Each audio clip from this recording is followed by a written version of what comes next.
சுரக்காய் சூப்புக்கு தேவையான பொருளுங்க. சுரக்காயை நம்ம காய வச்சு எடுத்து வச்சுருக்கோம்.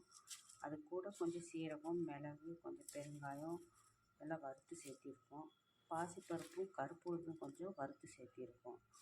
அதை தவிர்த்து கருவேப்பிலை கொஞ்சம் சேர்த்திருக்கோம். நெல்லிக்காய் வத்தல் சேர்த்திருக்கோம். வெங்காயம் கொஞ்சம் வறுத்த சேர்த்திருக்கோம். இது காய வச்சு வறுத்து வச்சுருக்கேங்க. பூண்டு பல் நான் காய வச்சது சேர்த்திருக்கோம்.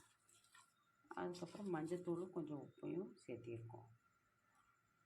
சூப் மிக்ஸ் ரெடி ஆகிடுச்சுங்க. இதை ஒரு ஏர்டைட் டப்பாவில் போட்டு வச்சுட்டு நம்மளுக்கு எப்போ சூப் வைக்கணுமோ அப்போ தண்ணியில் போட்டு அதை ஒரு கொதி விட்டு எடுத்து குடித்தோன்னா போதுங்க.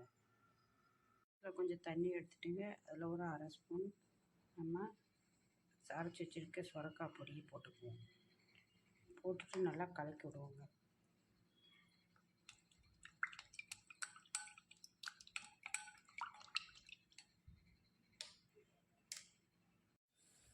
தண்ணி இப்போ நல்லா கொதிக்குதுங்க.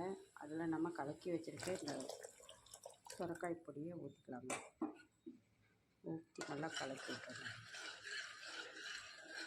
நல்லா ஒரு கொதி வரட்டுங்க.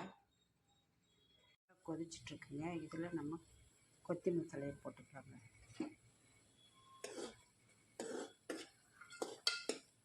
அது காய வச்ச கொத்தமல்லி தழை தாங்க. உப்பு கொஞ்சம் போட்டுக்கலாங்க.